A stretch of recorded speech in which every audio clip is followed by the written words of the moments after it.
I returned early from my business trip clutching a small velvet box in my pocket. After 2 years with Sophia, tonight was going to change everything. As I approached our apartment, laughter drifted through the open window. Sophia's voice clear as day. "Barnaby has no idea. Jackson is so much better in every way." My heart stopped. The ring box suddenly weighed 1,000 pounds. Without a sound, I turned and walked away. Before I continue this story, let me know where you're watching from, and hit that like and subscribe button if you've ever had your trust broken. My name is Barnaby, a 32-year-old software developer living in Seattle. Before everything fell apart, I had what most would consider a pretty good life. I worked for a growing tech company where I had recently been promoted to lead developer. The pay was excellent, the work challenging but rewarding, and my colleagues respected me. I maintained a close relationship with my parents, who lived just a few hours away in Portland.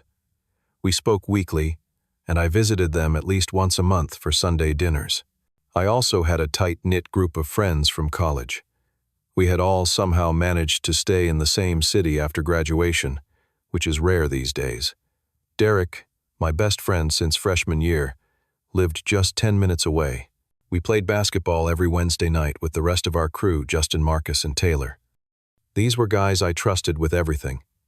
But I guess I should mention that I was not always so open to relationships. In my mid-20s, I had my heart crushed by a woman named Amanda. We dated for 3 years, and I thought she was the one. I discovered she had been seeing her ex-boyfriend behind my back for the final 6 months of our relationship. That experience left me cautious and guarded. For almost 4 years after Amanda, I focused on my career and avoided serious relationships. That all changed when I met Sophia. She was 28, a marketing executive at a rival tech firm. We crossed paths at my friend Justin's housewarming party. She stood out immediately with her confident laugh and the way she commanded attention in any conversation. She had dark hair that fell just past her shoulders, bright green eyes that crinkled when she smiled, and a quick wit that kept me on my toes all night. What attracted me most was her ambition. Sophia knew exactly what she wanted and went after it unapologetically. She had mapped out her 5-year career plan and was right on schedule. I admired that drive because it matched my own. Our first date was at a small Italian restaurant downtown called Bella Notte.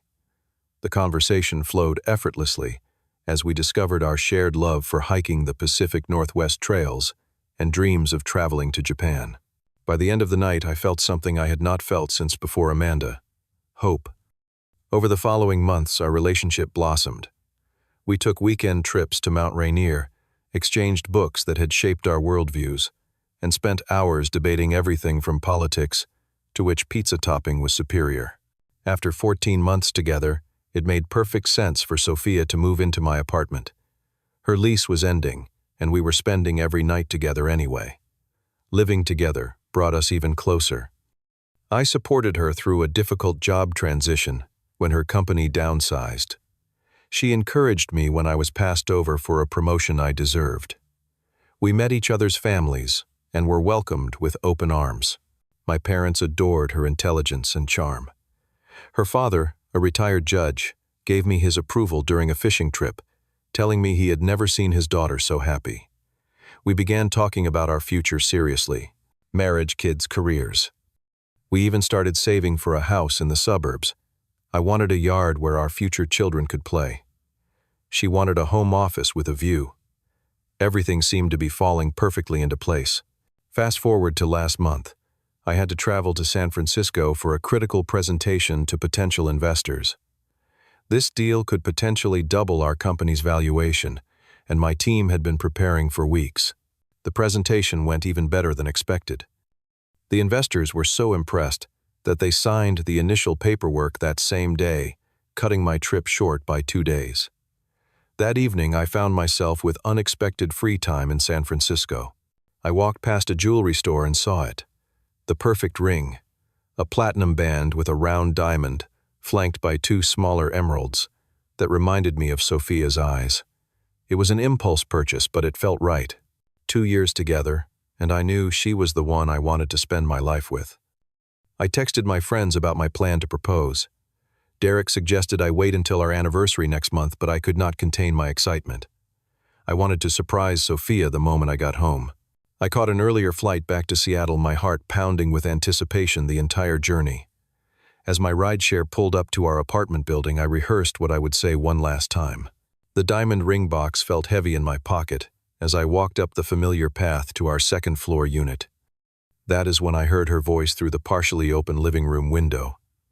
Barnaby has absolutely no idea Sophia was saying, her tone playful and slightly mocking. He thinks I was working late all those nights. Jackson is so much better in every way. The way he touches me, the things he says.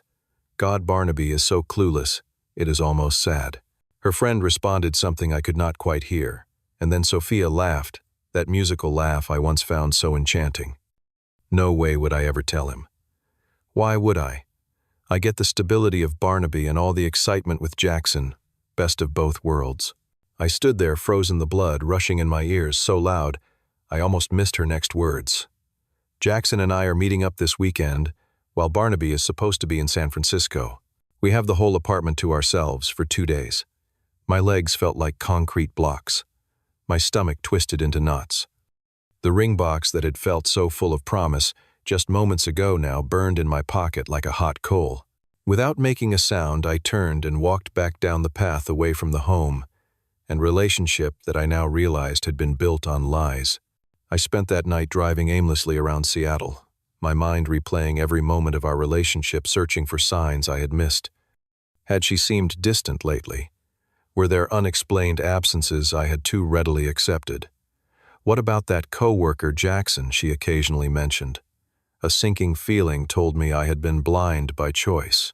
I finally checked into a downtown hotel around midnight. Sophia texted her usual, "Good night, miss you" message, completely unaware that I was just miles away instead of in another state. I left it unanswered, unable to pretend everything was normal. Sleep evaded me as questions and memories competed for attention in my exhausted mind. The following morning, my phone lit up with calls and texts from Sophia. All normal, loving messages asking about my presentation and when I would be home. Each one twisted the knife deeper. I spent hours gathering the strength to face her, to confront the person who had so thoroughly deceived me. Around noon, when I knew Sophia would be at work, I returned to our apartment. With shaking hands, I unlocked the door to what once felt like home, but now seemed like a stage set for her performance. I began looking for additional evidence, though I did not really need it. Her words had been clear enough. In her dresser drawer beneath her sweaters, I found receipts from restaurants I had never been to, dated on nights she claimed to be working late. Her laptop, carelessly left unlocked, revealed text messages with Jackson that made me physically ill. Photos of them together. Plans for their secret meetings. Sweet messages that mirrored ones she had sent to me. I packed essential belongings into a suitcase. Clothes, important documents, the watch my grandfather left me. I could not bear to stay in that space filled with memories now tainted by deception. As I was about to leave, a thought struck me. I decided to wait. Sophia needed to know that I knew. I deserved at least that much closure. When she walked through the door that evening, her face registered surprise, then delight at seeing me home early. "Barnaby," she exclaimed, rushing toward me with open arms. "What a wonderful surprise. Why did not you tell me you were coming home early?" I stepped back, avoiding her attempted embrace and kiss. The confusion on her face might have seemed genuine to someone who had not heard her true thoughts just hours before. "Is something wrong?" she asked, setting down her purse. "Did the presentation not go well?" "The presentation was great," I replied, my voice sounding foreign, even to my own ears. "The investors signed immediately. I thought I would surprise you by coming home early." "That is fantastic news." Her smile did not reach her eyes. "We should celebrate." "I came home yesterday afternoon, Sophia." Her face froze, the implications slowly dawning. "Yesterday. But why did not you call me? Where did you stay?" "I was outside our apartment." "I heard you on the phone, talking about Jackson, about me." The color drained from her face. "I do not know what you think you heard, but do not." My voice hardened. "Do not insult me by lying again. I heard everything, Sophia. How Jackson is better in every way. How I am clueless. How you get stability from me and excitement from him. "Barnaby, please." She started, tears forming in her eyes. "It is not what you think. It was just stupid talk. It did not mean anything." I laughed without humor. "Then these do not mean anything either." I gestured to her laptop where I had opened the message thread between her and Jackson. Her defense crumbled. Tears flowed freely now, but they moved me not at all. "It just happened," she sobbed. "I made a mistake. It was only a few times." 6 months is not a few times, Sophia. That is what your messages show. 6 months of lying to my face every single day. The confrontation escalated as she alternated between tearful apologies and attempts to minimize what she had done. The full extent of her betrayal unfolded like a nightmare. Not only had the affair lasted half a year, but Jackson had been in our home multiple times when I traveled for work. They had even used the money we were saving for a vacation together to fund a weekend getaway to Portland. What cut deeper than the affair itself was learning that several of our mutual friends knew about it. Derek, my best friend since college, had seen them together at a restaurant, but kept quiet. Our social circle had outings where I was deliberately excluded, so Sophia could bring Jackson instead. In a moment of unguarded honesty, Sophia admitted that some of our friends had a group chat where they occasionally discussed her affair, making me the unwitting joke of our social circle. The following weeks brought a new form of pain. Sophia oscillated between desperate attempts to reconcile and vicious attacks on my character. One day she would beg forgiveness, claiming Jackson meant nothing, and I was the only man she truly loved. The next day, she would blame me for driving her to cheat, citing my long work hours and emotional unavailability. She contacted my parents, spinning a story that painted me as overreacting to a minor indiscretion. My mother called, concerned about my mental state, and urging me to work things out with that lovely girl. It took hours to convince her of the truth, and even then I sensed her uncertainty. Sophia had charmed my family just as thoroughly as she had charmed me. Most painful was the friend group's fracturing. Some sided with Sophia, accepting her version that the affair was a one-time mistake born of momentary weakness. Others, uncomfortable with taking sides, distanced themselves from both of us. Derek attempted apologies, claiming he had only recently discovered the affair and was trying to find the right moment to tell me. The screenshots I found of group conversations proved otherwise. As the truth about our relationship unraveled, Sophia escalated her tactics. When apologies and blame failed, she resorted to threats. She knew people at my company and suggested she could share stories about my personal life that would damage my professional reputation. She threatened to keep the apartment we shared, knowing I had paid most of the deposit. She began spreading rumors among our remaining mutual friends that I had been emotionally abusive, explaining her affair as an escape from my control. The following month marked my lowest point. I moved into a sparse studio apartment across town that felt nothing like home. The bare walls and minimal furniture reflected the emptiness I felt inside. I went through the motions at work, but my performance suffered noticeably. My boss pulled me aside to express concern and warned me that my position could be at risk if things did not improve. I withdrew from the few friends who had remained loyal, unable to trust anyone after such comprehensive betrayal. My appetite disappeared, and sleep became a luxury I rarely enjoyed. 15 pounds melted off my already lean frame. Dark circles became permanent fixtures under my eyes. When I looked in the mirror, a stranger stared back. Self-doubt consumed me. If Sophia, who claimed to love me, found me so lacking, perhaps I was unworthy of genuine love. Maybe Amanda's earlier betrayal had not been a fluke, but a pattern I was doomed to repeat. These thoughts circled my mind, day and night, wearing grooves into my consciousness that deepened with each passing day. Then came the final blow. While clearing out the last of my belongings from our shared storage unit, I discovered a box of Sophia's papers. Inside were love letters between her and Jackson dating back over a year, long before the official timeline of their affair. The depth of deception was staggering. She had been considering leaving me for Jackson for most of our relationship, but enjoyed the financial and emotional security I provided too much to make a clean break. Even worse were the intimate details of our relationship she had shared with him. Private moments, vulnerabilities I had trusted her with, even complaints about my performance in bed. She had painted me as a convenience, a stepping stone, while she prepared for a future with someone else. I also learned that Jackson had attended several family events as Sophia's friend, sitting across dinner tables from me, while they exchanged knowing glances. This discovery shattered any lingering doubts. The relationship I treasured had been a convenient fiction for Sophia. I had been played for a fool from nearly the beginning. That night, I hit rock bottom. Alone in my barren apartment, I faced the complete wreckage of what I thought had been my future. 2 weeks later, an unexpected encounter changed everything. I had forced myself to go out for dinner at a local steakhouse, trying to reclaim some normalcy. As I waited for my meal, I spotted them. Sophia and Jackson seated in a corner booth, holding hands across the table. They had not seen me yet. For a moment, I considered leaving, avoiding the confrontation. But something shifted inside me. I approached their table calmly. The shock on their faces when they noticed me was almost comical. Jackson, a tall man with carefully styled hair and an expensive watch, straightened defensively. Sophia's face cycled through surprise, guilt, and finally a practiced concern. Barnaby, she started, her voice gentle, as if addressing a potentially volatile situation. "How are you doing?" Jackson smirked slightly, his arm sliding possessively around Sophia's shoulders. "Man, this is awkward. Maybe you should go. We are trying to have dinner here." Something about his smug attitude and her practiced innocence crystallized all the pain of recent months into perfect clarity. I remained standing calm and composed. "I am doing fine, actually," I replied, my voice steady. "Better than fine. I wanted to thank you both."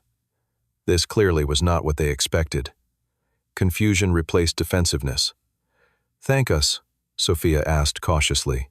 "Yes." "Jackson, thank you for showing me exactly who Sophia really is before I made the biggest mistake of my life." I reached into my pocket and placed the unopened ring box on their table. "I came home early that day to propose." Sophia's face crumpled. Jackson looked uncomfortable for the first time. "And Sophia, thank you for teaching me the difference between someone who loves me and someone who uses me. It is a painful lesson, but one I needed." Several diners nearby had gone quiet, subtly watching our interaction. I could have created a scene. I could have listed every lie, every betrayal. Instead, I simply said, "You two deserve each other," and walked away. That moment marked the beginning of my recovery. I had faced my worst fear, confronted the architects of my pain, and walked away with my dignity intact. The power they held over me evaporated in that restaurant. For the first time since discovering the affair, I slept through the night. The next day, I blocked Sophia and the friends who had betrayed me on all social media and communication platforms. I sought out a therapist specializing in betrayal trauma, something I had resisted out of misplaced pride. I joined a support group for people recovering from infidelity and discovered I was far from alone in my experience. At work, I channeled my pain into productivity, focusing intently on our upcoming product launch. My boss noticed the change, commenting on my renewed focus and innovative solutions.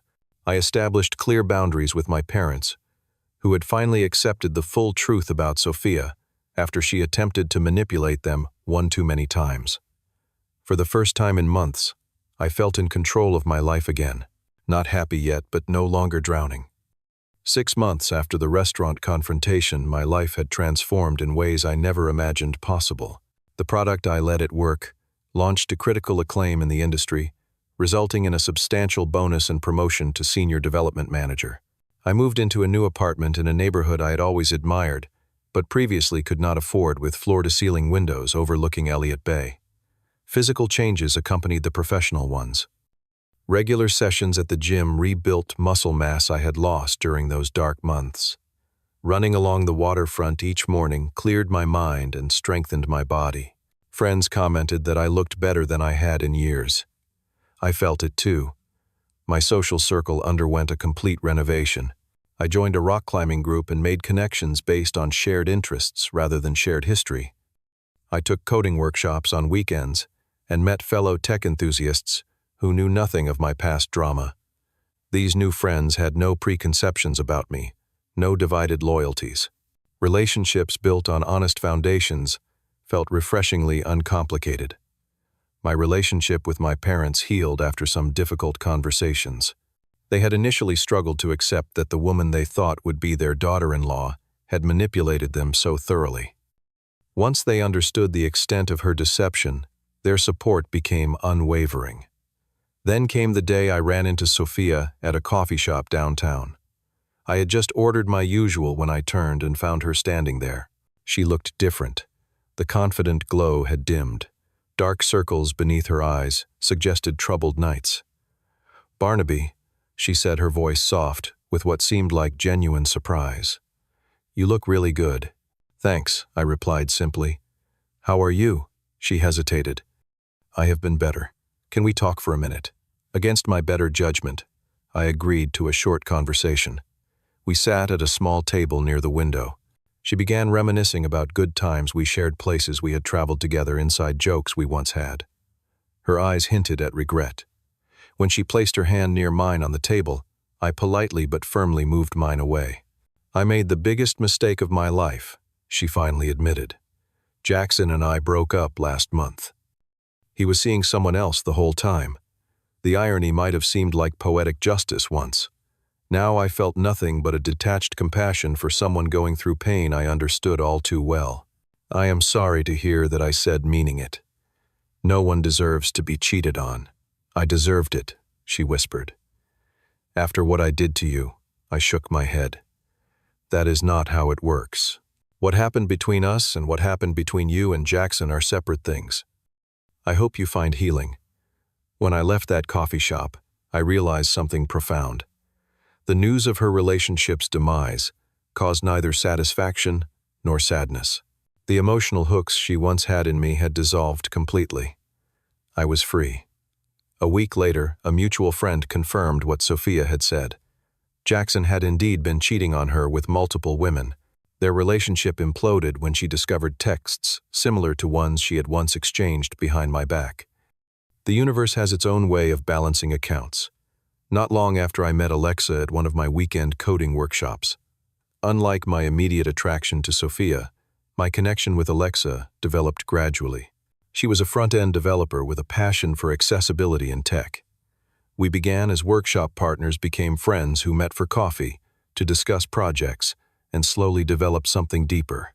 I approached this potential relationship differently. From the beginning, I was honest about my past and the trust issues I carried. Alexa shared her own story of relationship disappointments.